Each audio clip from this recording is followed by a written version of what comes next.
It's a celebration of the birth of Jesus Christ.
Magandang araw mga munting ilaw! Disyembre na! Napakabilis ng taon, di ba? Sigurado akong gaya namin ay excited din kayo sa buwang ito. Excited na tayo sa Pasko!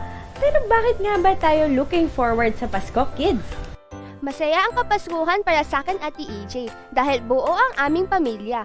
Sama-sama kami nag-celebrate, nagbibigayan ng regalo, at kumakain ng masasarap na pagkain tuwing Pasko.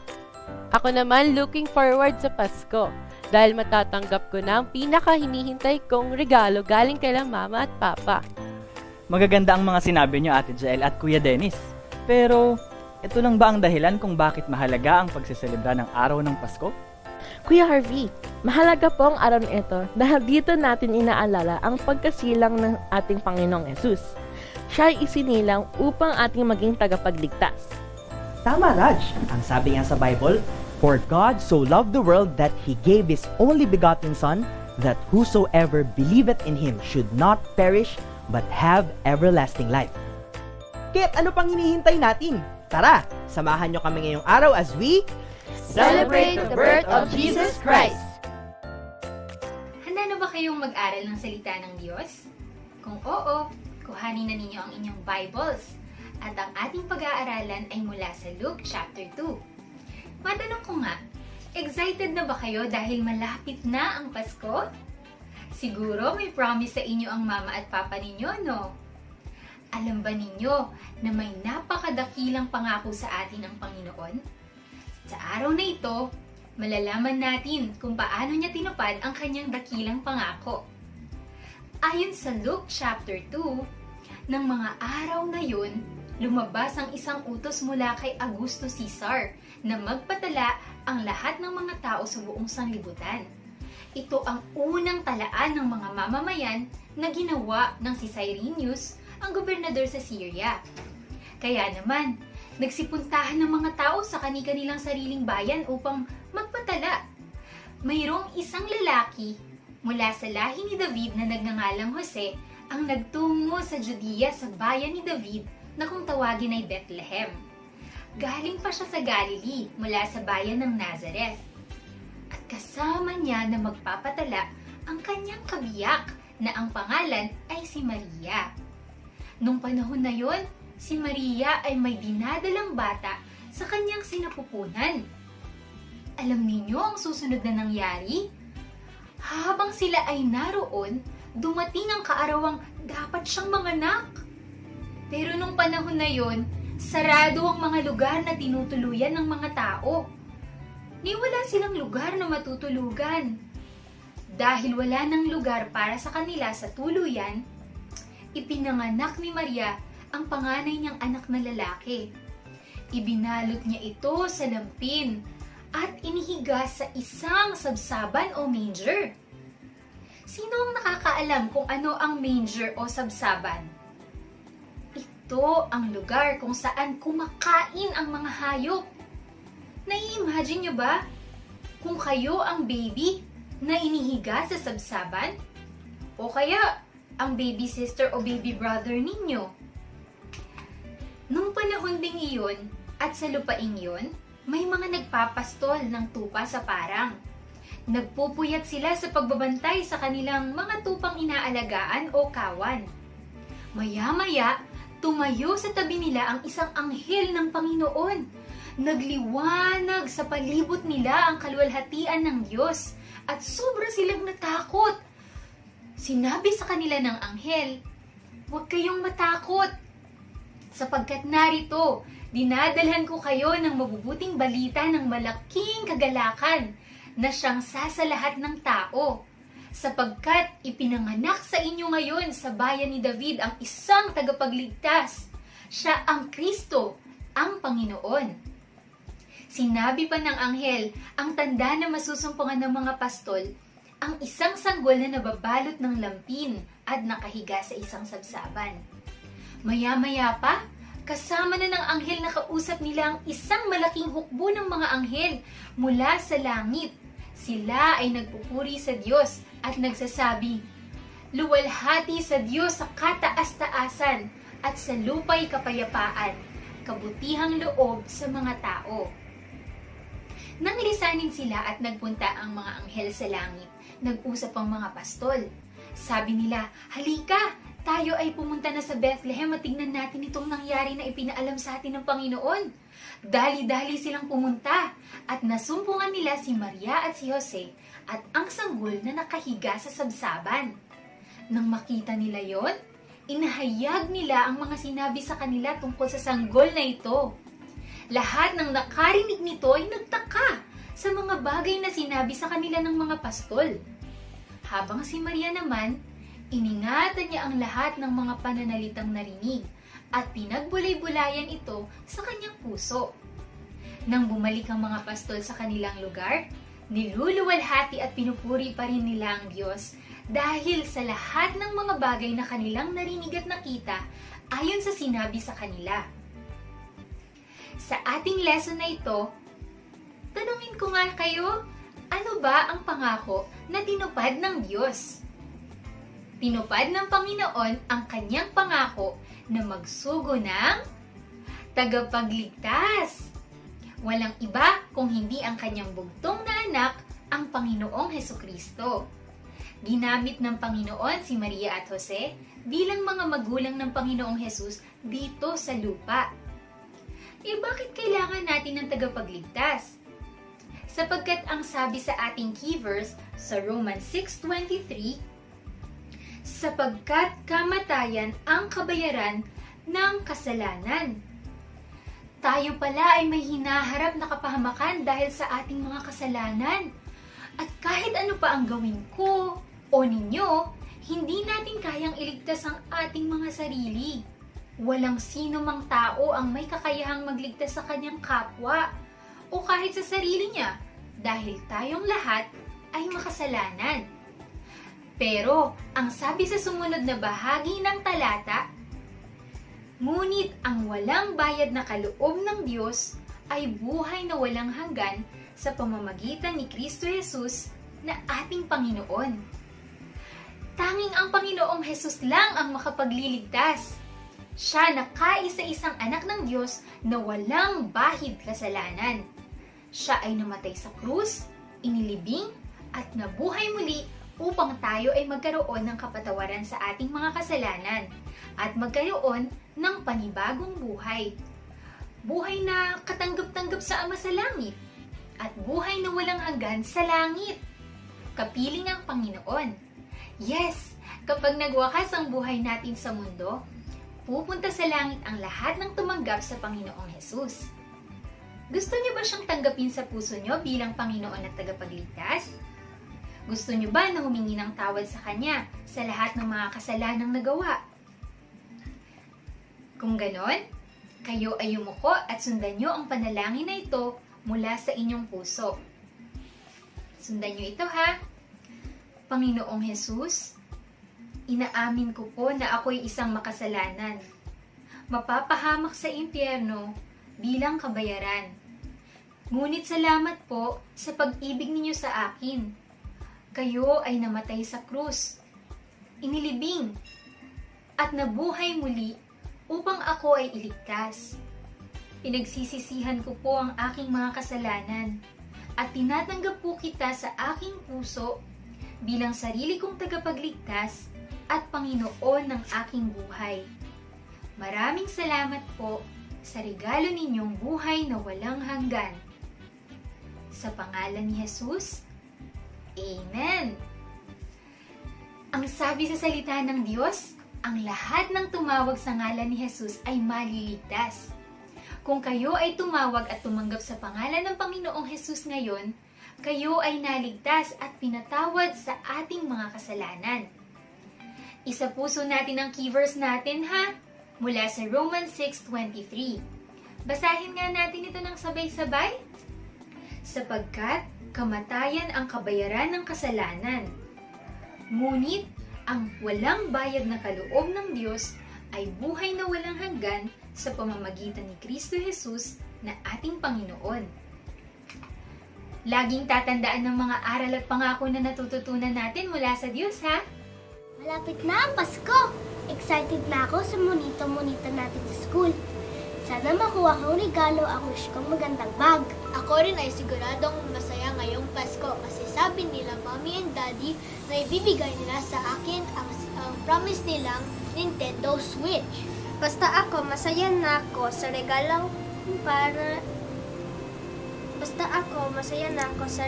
pera ng lolo at lola ko tuwing Pasko. Oh kids, narinig ko yung pinag-uusapan nyo na gusto nyong matanggap ng mga regalo ngayong darating na Pasko. Pero alam nyo ba, tayo ay nagdiriwang ng Kapaskuhan dahil sa isang mahalagang regalo sa atin ng Panginoong Jesus. Alam nyo ba kung sino siya? Ang Panginoong Jesus po? Tama!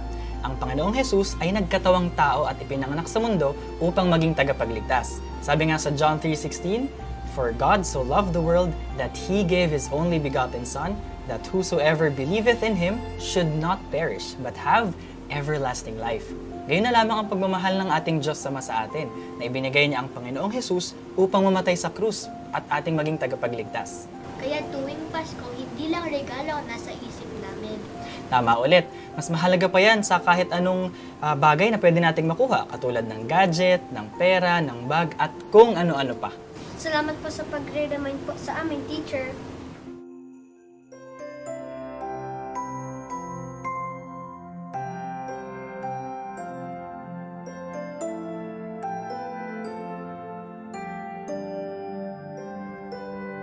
When I think upon Christmas, words can't express how our Father in heaven has sent us His best to be born in a manger, the King in the hay, and creation will worship His name. For the joy of the world He was born, bringing peace to us all through the gift of the Son.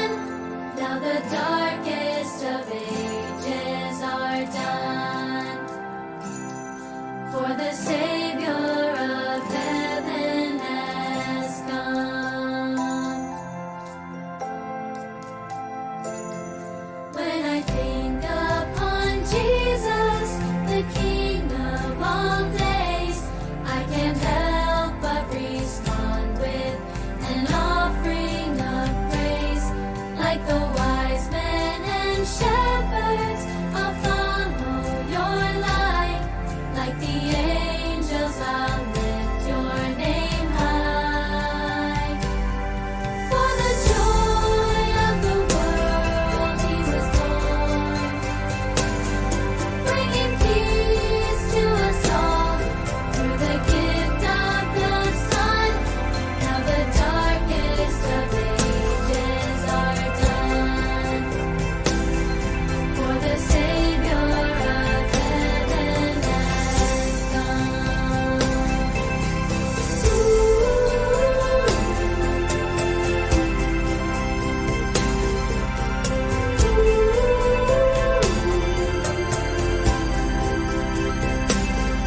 For the joy of the world you were born, bringing peace to us all through the gift of your love. Now the darkest of ages are done. For the Savior of heaven has come.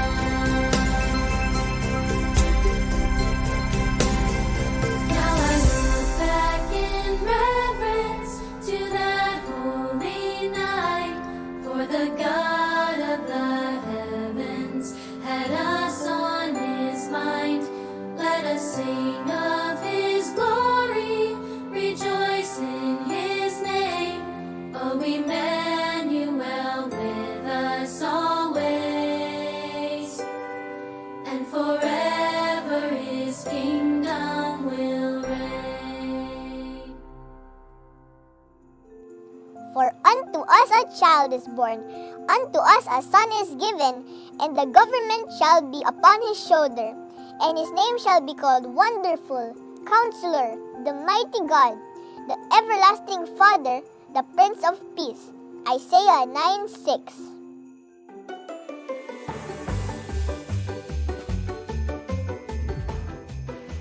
Hi kids! Crafts time na natin! At dahil Pasko na ngayon, ang gagawin natin ay Christmas card. At nakikita nyo yung Christmas tree natin ay gawa sa kamay. So mag-start na tayo.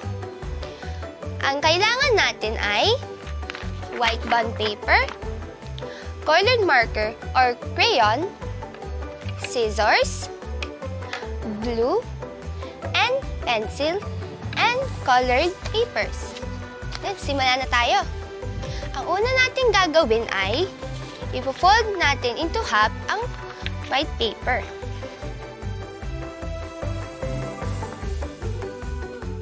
Yan. Na-fold na natin, nagmumukha siyang card. And next ang gagawin natin ay yung tree natin. Kukunin natin yung pencil and iti-trace natin ang ating kamay.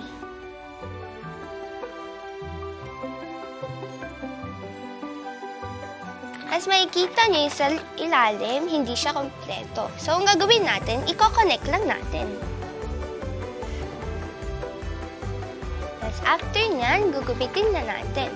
And remember kids, kapag gagamit ng gunting, patulong kayo kay mama at papa.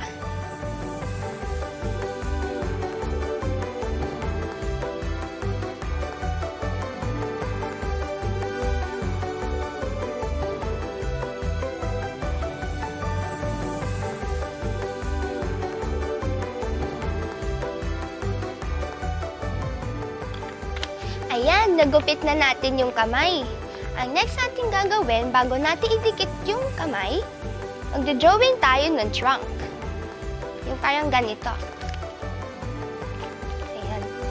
Bago natin i-drawing, pupwesto muna natin sa gitna yung kamay para alam natin kung saan natin i-drawing yung trunk.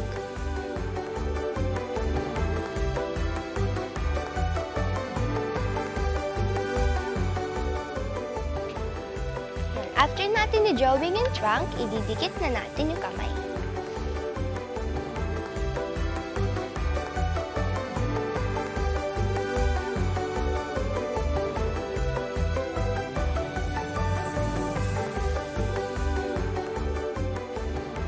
After natin idikit ito, gagawin na natin yung decorations.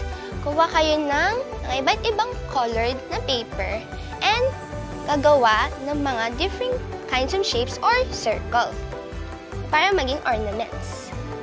Dikit na natin.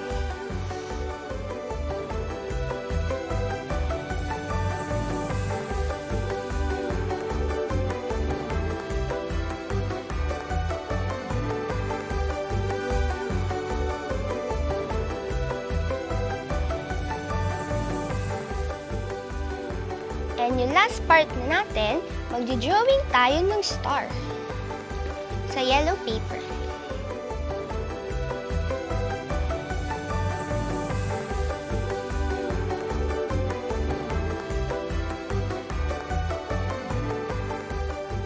After natin igupit yung star, ididikit natin sa gitna.